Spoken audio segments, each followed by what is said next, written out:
It's dramatic, it's explosive, and it demands careful examination. Because when it comes to the British royal family, particularly senior figures like Princess Anne and Catherine, Princess of Wales, reality is often far more measured than viral speculation suggests. Let's break down what's fact, what's protocol, and what's palace myth. At the heart of this story is royal protocol, specifically the tradition of bowing or curtsying. Within royal etiquette, curtsying is a sign of respect offered to a senior royal, particularly during formal events. However, it is not a legally enforced rule, nor is it a requirement for palace staff in the same way it may apply during ceremonial occasions. Importantly, staff working inside royal residences are not typically required to bow every time they encounter a senior royal. Protocol varies depending on context, public ceremony, private residence, official state function, etc. Royal hierarchy plays a role, but internal family relationships are often more nuanced than outsiders assume. So the claim that a palace staff member was dismissed simply for refusing to bow would be highly unusual and unprecedented in modern times. Princess Anne is widely known as one of the hardest-working and most pragmatic members of the royal family. Often described as direct and no-nonsense, she is respected for her efficiency and deep commitment to duty. However, she is also known for disliking unnecessary drama. Royal insiders frequently describe Anne as someone who values professionalism above pageantry.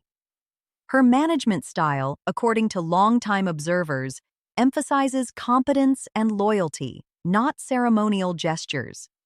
If a staff member were dismissed under her oversight, it would almost certainly be for serious professional misconduct, not a single missed curtsy. As the wife of Prince William, Catherine holds the title Princess of Wales, one of the most senior positions within the working monarchy. In formal order of precedence, staff and members of the public may bow or curtsy to her during official engagements. However, Catherine herself has repeatedly demonstrated a preference for warmth over rigidity. She is often seen greeting staff and members of the public with relaxed body language and direct conversation, rather than emphasizing formal hierarchy. Multiple former staff accounts over the years have described her as polite and approachable, not someone demanding overt displays of submission. Like many royal headlines, this one appears to have originated from anonymous social media claims rather than verified palace reporting. There has been no official confirmation from Buckingham Palace, no statement from Kensington Palace, no credible reporting from established British royal correspondents. When a staffing change does occur within palace operations, it is typically announced in formal terms: retirement, restructuring, reassignment, rather than dramatic public accusations. Royal households do periodically undergo staffing transitions. Roles shift, contracts end, operational structures evolve, especially as the monarchy continues to modernize under King Charles III. But linking a routine personnel matter to a refusal to bow would require clear evidence, and none has surfaced. So why has this rumor gained traction? Because it taps into larger narratives. Perceived tension between senior royals, questions about hierarchy within the family, public fascination with palace power dynamics. Princess Anne is often portrayed as fiercely protective of royal tradition. Catherine is widely viewed as the monarchy's modern face. Framing a story as Anne defending Catherine against disrespect fits a dramatic storyline, even if no factual basis exists. The monarchy in 2026 operates very differently than it did generations ago. Strict Victorian-era etiquette has softened considerably. While tradition remains important during state occasions, daily palace life is far more professional than theatrical. Staff are civil employees, chefs, aides, security officers, administrators, not courtiers in powdered wigs. A refusal to bow, unless intentionally disrespectful during a formal ceremony, would not typically constitute grounds for termination. At present, there is no verified evidence that Princess Anne dismissed any staff member over curtsying protocol. no official palace statements support the claim. Established royal correspondents have not confirmed such an incident. That doesn't mean internal palace discussions never happen. It simply means the viral version of events lacks credible substantiation. Stories like this highlight how easily narratives about hierarchy and tension can capture public imagination. But when examining royal reporting, context matters. Princess Anne's long record suggests professionalism. Catherine's public image reflects approachability. Palace staffing decisions follow structured processes. Until confirmed by reliable sources, the claim that Princess Anne sacked staff for refusing to bow remains unverified rumor rather than established fact. Inside palace protocol, what really happens behind the scenes. To understand why the headline about Princess Anne allegedly dismissing staff over a refusal to bow to Catherine, Princess of Wales, feels so dramatic, it helps to examine how palace protocol actually works in practice. Royal households are highly structured professional environments. Staff members are employed under formal contracts, overseen by private secretaries, and managed through clear administrative chains of command. Decisions regarding hiring, reassignment, or dismissal are typically handled through human resources procedures, not personal decree.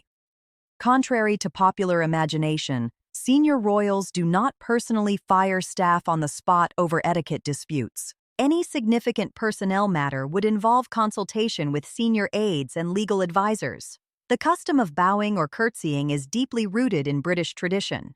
During state ceremonies or formal introductions, it serves as a visible sign of respect for the sovereign or senior royal figures. However, inside royal residences, the reality is more practical. Staff are trained in respectful greeting, but not rigidly required to curtsy at every interaction. Formal gestures are typically reserved for ceremonial settings. Day-to-day workplace etiquette resembles that of other high-level institutions.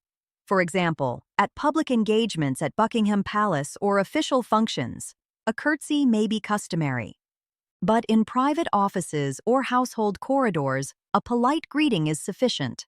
Therefore, the idea that a single refusal to bow would trigger dismissal conflicts with known operational norms.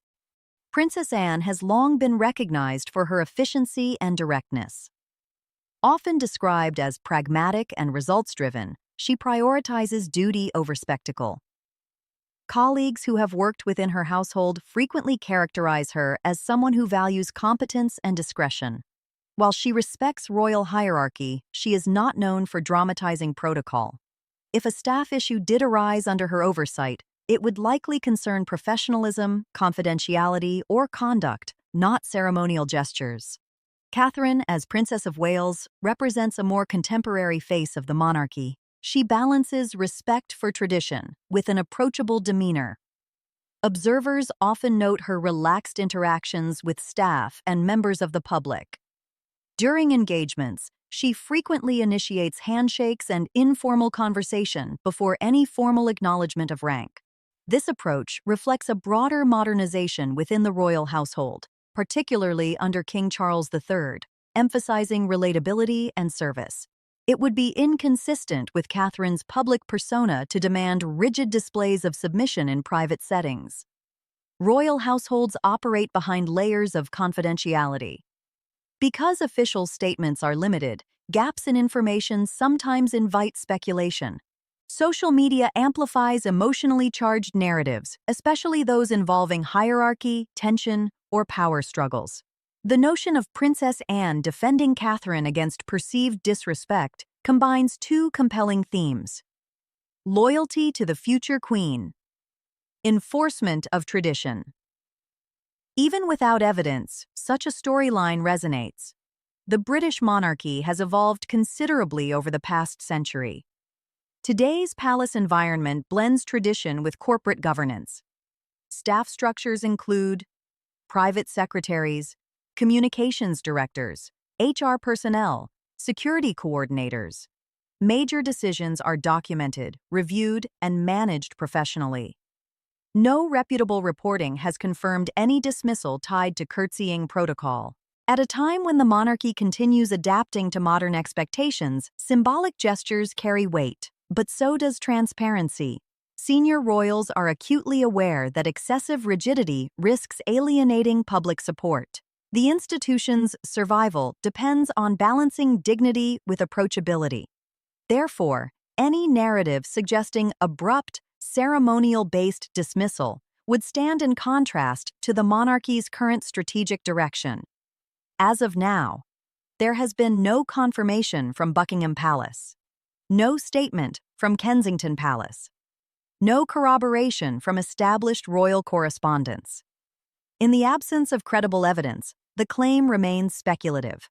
Headlines can dramatize, protocol can fascinate. But the inner workings of the palace are generally far less theatrical than rumor suggests. Princess Anne is known for discipline, not drama. Catherine is recognized for warmth, not authoritarianism. The palace operates through structured procedure, not spontaneous punishment. Until verified information emerges, the story remains an example of how quickly narrative can outpace fact in the digital age. The historical weight of a bow. To fully understand why a rumor like this captures attention, we have to step back and examine the symbolism behind a bow or curtsy within the British monarchy. Historically, these gestures were not merely polite acknowledgments, they represented allegiance to the sovereign. In medieval courts, bowing signified recognition of authority granted by divine right. Over centuries, the ritual softened, becoming more ceremonial than compulsory. During the reign of Queen Elizabeth II, curtsying remained customary at formal events, especially when greeting the monarch for the first time that day. However, even she was known to minimize excessive formality in private settings. Staff working within royal residences were not expected to curtsy repeatedly throughout the day. That historical context makes the modern rumor feel exaggerated. The monarchy of today operates in a vastly different social climate than it did generations ago. Under King Charles III, there has been a visible push toward modernization and efficiency. The concept of a slimmed-down monarchy emphasizes professionalism and streamlined operations. Within this framework, royal households function more like high-level institutions than theatrical courts. Employment policies, internal reviews, and codes of conduct are structured, not arbitrary.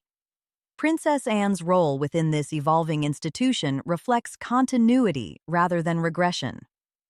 Known for her work ethic and understated style, she embodies duty without flamboyance. If anything, Anne's long-standing reputation suggests she would prioritize competence and integrity over ceremonial formalities.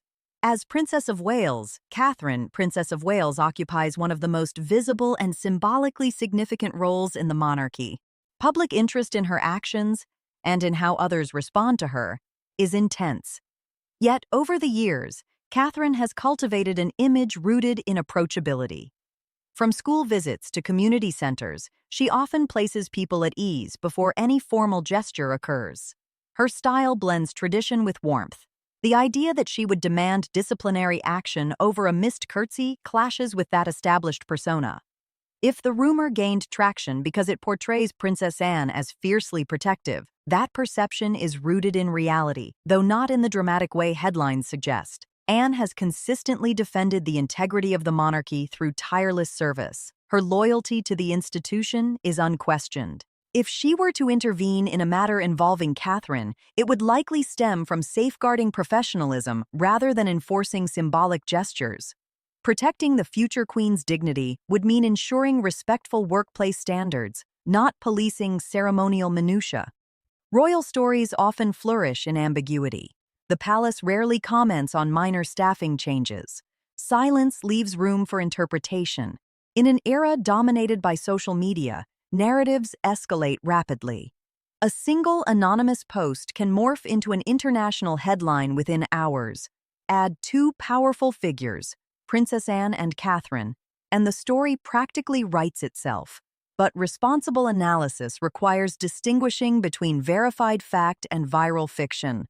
Beyond this specific rumor lies a broader question. What does respect look like in today's royal institution? It is less about rigid physical gestures and more about professionalism, discretion, and dedication to duty. Modern respect is demonstrated through maintaining confidentiality, upholding institutional standards, supporting the monarchy's public role.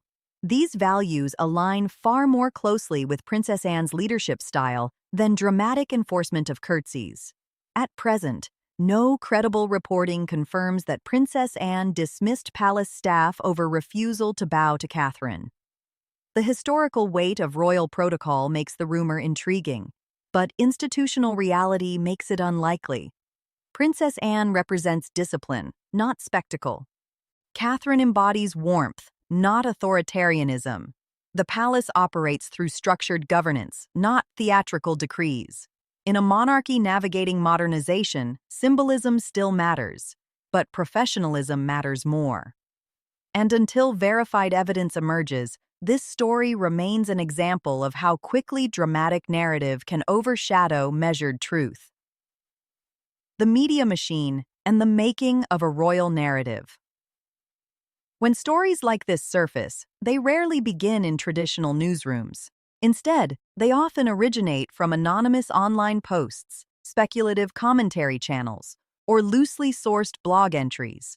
Within hours, screenshots circulate, reaction videos multiply, and headlines become increasingly dramatic. By the time the claim reaches mainstream audiences, it may already sound like established fact. In the case of Princess Anne and Catherine, Princess of Wales, the ingredients for viral momentum are powerful. A senior royal known for discipline. A future queen admired globally. A symbolic act tied to centuries-old tradition. It's a compelling storyline, even if it lacks verified sourcing. One reason rumors gain traction is the palace's long-standing policy of selective response. Buckingham Palace and Kensington Palace do not typically issue denials for every circulating claim. Doing so would risk validating fringe narratives by elevating them. Silence, in royal communication strategy, is not necessarily agreement. It is often containment. Historically, this approach dates back decades, reinforced during the reign of Queen Elizabeth II, who believed that consistency over time would outweigh temporary speculation.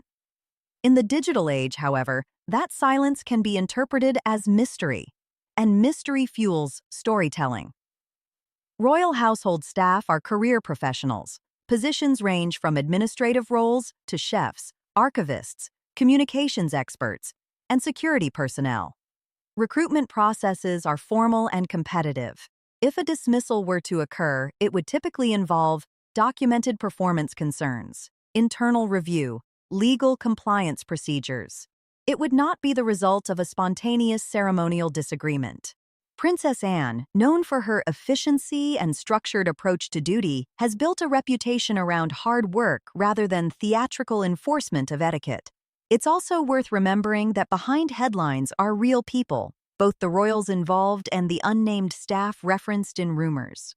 For Catherine, public speculation about demands for deference could conflict with the approachable image she has cultivated for over a decade. For Princess Anne, being portrayed as an enforcer of rigid hierarchy may oversimplify her nuanced leadership style. And for palace employees, exaggerated narratives can create unnecessary scrutiny around routine workplace dynamics. Yes, bowing and curtsying remain part of British ceremonial culture. During state occasions, formal greetings are observed. But within daily palace operations, practicality prevails. Under King Charles III, modernization efforts have emphasized efficiency and relevance. The monarchy increasingly presents itself as service-oriented rather than ceremonially distant. In that context, rigid enforcement of symbolic gestures would appear inconsistent with the broader institutional direction. The appeal of this narrative lies in its emotional simplicity. Respect challenged, authority defended, tradition upheld. It mirrors classic court intrigue, the kind once whispered in medieval halls.